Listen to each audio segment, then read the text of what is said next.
Hi there folks, this is Adam with 8Badge Gaming coming to you today with the second gameplay video in our Expanded Lucario series. So as mentioned, this is the deck that was actually able to win our very last Pokemon Days, piloted by none other than Mike Pinn. I will be playing the games myself, but we did have Mike over and discussing the actual deck tech with us, so we were able to get quite a bit of insight, and I know his discussion did actually help me figure out exactly how to play the deck, which is always appreciated. But we were able to take a round 1 win against a Shining Rayquaza Electric deck, and now we're going to hop into the queue for a second game. So let's see what we got paired up against today. Looks to be a Fighting Psychic, Dark, and Grass deck. I'm not entirely sure what this might be. As mentioned in our last video, I'm not big on the expanded scene online. This time we're going to call Tails and see if we get it. And we did win the flip. So we are going to take the first turn. The first turn is always the best option with this deck, and unfortunately we're starting a Remoraid up front.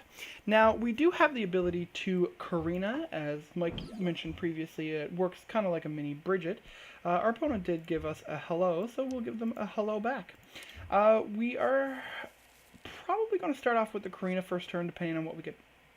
So we can go ahead and throw down our Brooklet, and let's go ahead and see what we have in our deck. So we have all four Riolus, the Landorus and the Buzzwole, the Diancie, both of the Octilleries, the Lucario, all three of our Lucarios actually, Oranguru and Lele. So none of our Pokemon overall are prized.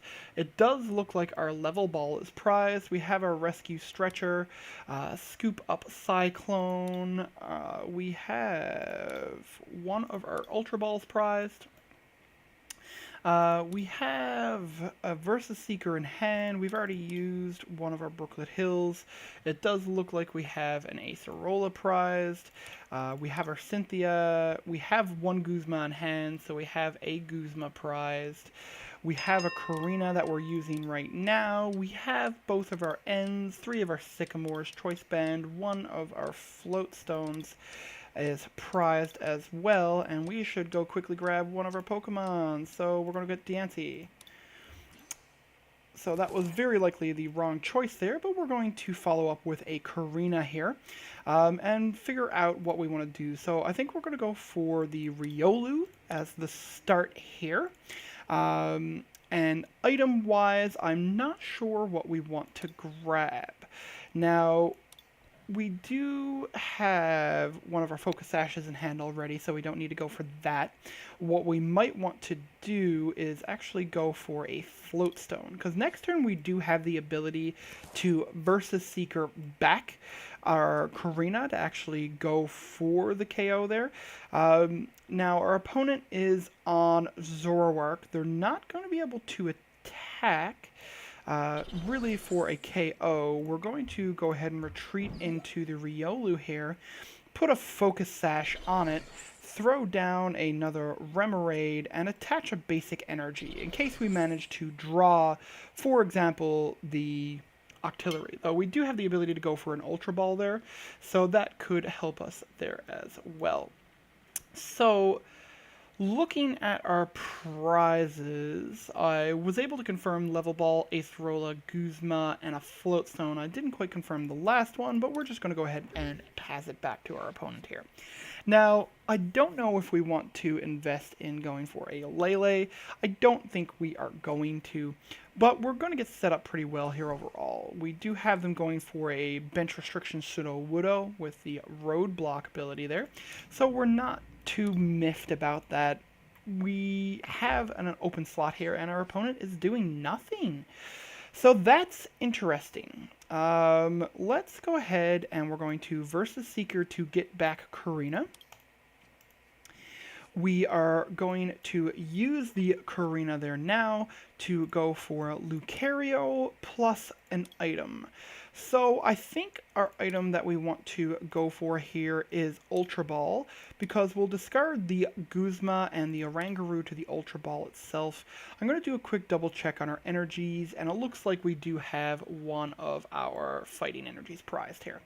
So Lucario and Ultra Ball is going to be the choice. We're going to go ahead, throw down the Lucario here, Ultra Ball away, the Oranguru and the Guzma. Go for Octillery, where it's such a key card in fueling up the deck. We're going to keep our bench slot open for Brooklet Hill right now.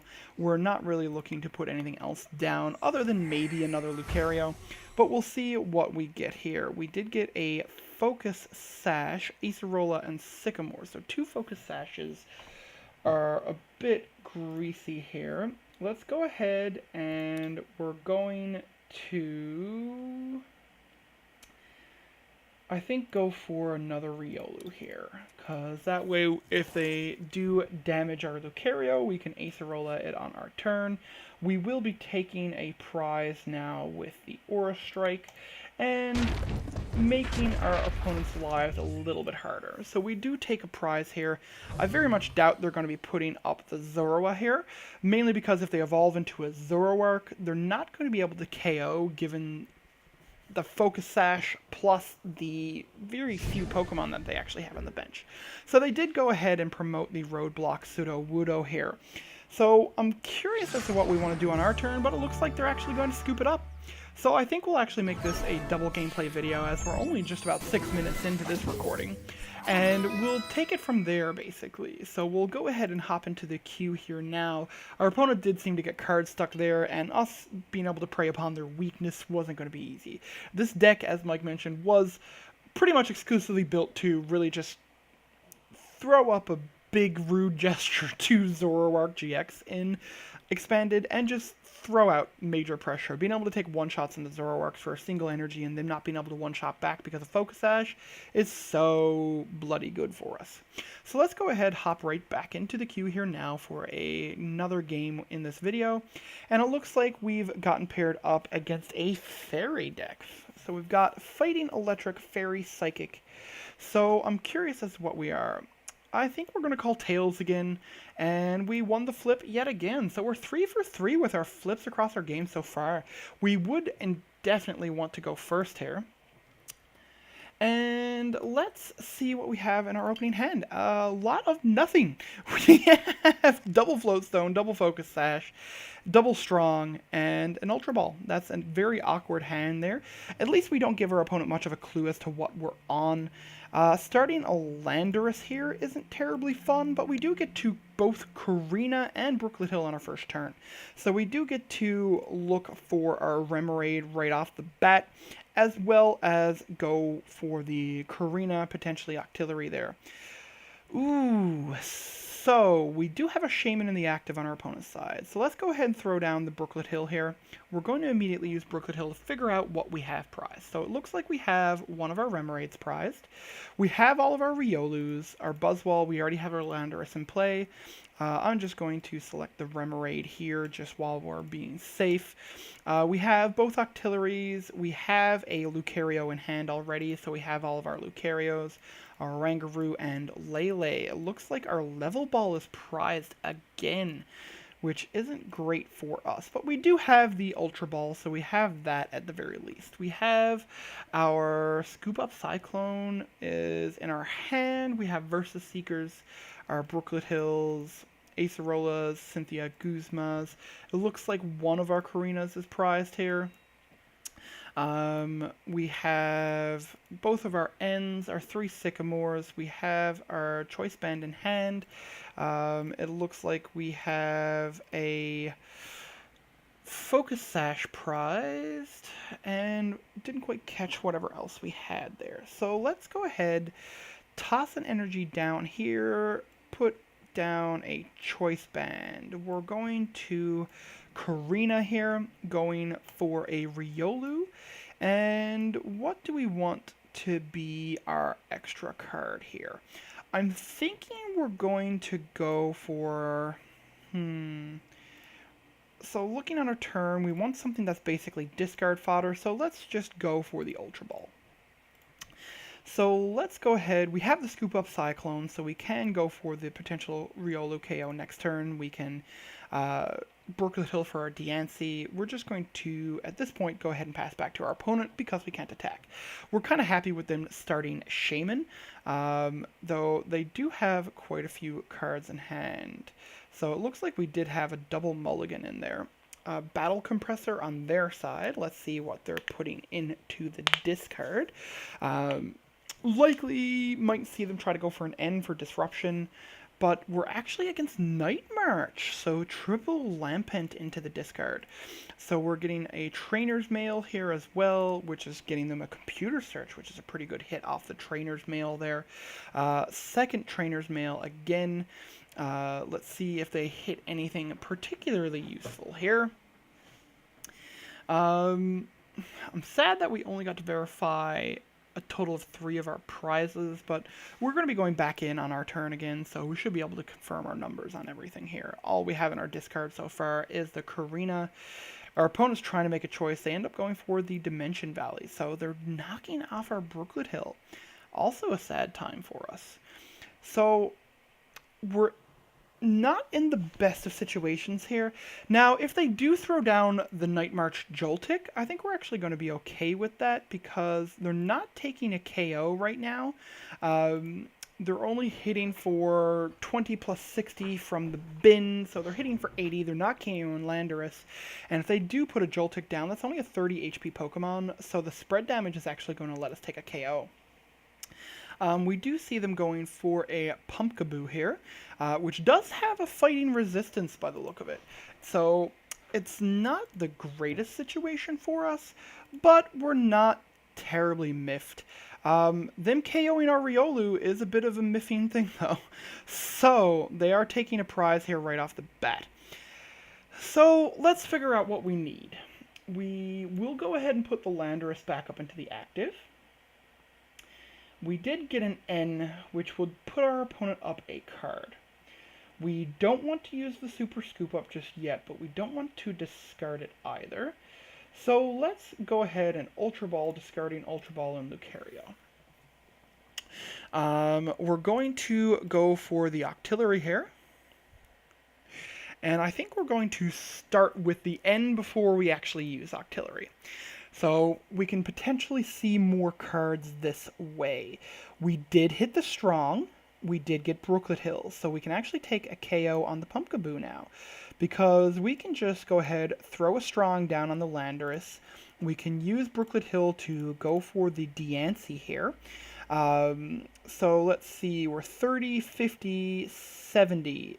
Ooh, still not quite where we want to be. I'm a little sad about that. So, we're not taking a KO back just quite yet. Let's throw down the... We've already attached an energy. We don't want to use the Super Scoop Up. Let's go ahead and throw down the Buzzwall here, though that's probably going to be regretful with the Pumpkaboo. We will throw down a Rescue Scarf on the Buzzwall, and we're going to just Octillery Abyssal Hand here to draw 3. We did hit a Karina and another Rescue Scarf. We have an Ultra Ball. So what I think we want to do is actually Ultra Ball, discarding the N and the Rescue Scarf. We're going to go for another Riolu here. Throw that down, and the next turn Karina can potentially get us where we need to be, because we can Super Scoop Up and go from there. So we're just going to Hammerhead here, doing 50 to the active, 30 to the Shaman, which does potentially help our numbers then as well if we go for Riolu again. We're getting another Battle Compressor here, likely just putting 3 more Night Marchers into the discard if I were to make any guess. We have Marshadow, 2 Pumpkaboos, so we're hitting for 100 right now, 120 with Pumpkaboo. Another couple discards, 140 with Pumpkaboo, going for Shaman. Though if we take out this Pumpkaboo, we're in pretty good straits overall. And then we can just really go for Shaman KOs. They have not used a supporter yet, so 3, 5, 7. So 140 right now. Their prize cards, that's 3 more of their actual items there, or 3 more of their guys. Ooh, if they don't take a KO right now, we're going to be taking double prizes and taking out 2 of their Night Marchers, which will be great because we'll be able to KO the Pumpkaboo and the Joltik. So let's see what their Shaman gets them. It does seem like we're actually having some Wi-Fi issues. I hope we actually don't disconnect in the middle of this game. That will make me terribly sad. We are loading. Network connection with the server has been lost. Let's try logging in again here. Pardon the technical difficulties while we try to figure out what's on the go. But if we lose that match because we got disconnected, I'll be terribly sad. Now, I do actually have straight Wi-Fi access. My internet itself isn't down. So I'm curious as to what the issue is there, and I don't know if it will actually join me back into a game. I do know that some TCGs like Hearthstone and Magic Online will actually join you back into the game in progress. But that's usually only if it's a server issue. So let's see. We're waiting on it to load data from the server here now on the login. I hope we get put back into the game. If we don't, I will be terribly sad because I think we were about to have a very good turn against our opponent. By the sheer benefit of them, if they can't KO our Landorus is taking 2 prizes on the return, and it's going to be both of their Night Marches. And unfortunately, it does actually look like we got disconnected there. So this isn't going to end up being a gameplay there that we wanted to actually continue. I think we likely would have been able to take the win there. With Focus Sash, Night March isn't really going to be KOing us very easily. They're not running a high amount of field blowers. They're not really worried about ability shutdown from Garbodor or really much in the way of items or of stadiums overall. They're trying to get down their own stadium more often than not, so they're not really worried generally about field blowing one of the existing stadiums there. So I don't think our opponent would have been able to KO. We did not have Psychic Weakness. They only had 140 damage on the hit. They needed to be able to get 2 more Night Marches into the discard.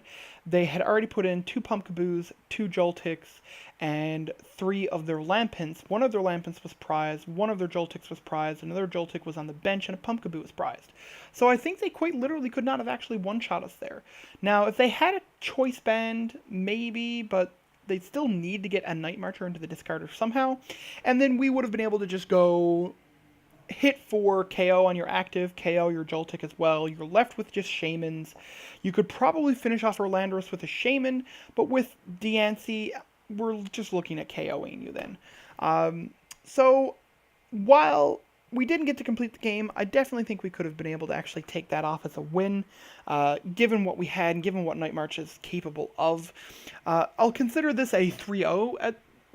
I know that's a bit cocky on my part, but I'll consider it a 3-0 as it stands. Well, that does actually clue up our second gameplay video in our Expanded Lucario series. We do greatly appreciate your viewership here at 8Badge Gaming. We're always happy to hear from you, so feel free to like, comment, subscribe to our YouTube channel, follow our Facebook page for further updates as we roll out new videos and things like that. And with that said, this is Adam with 8Badge Gaming signing off.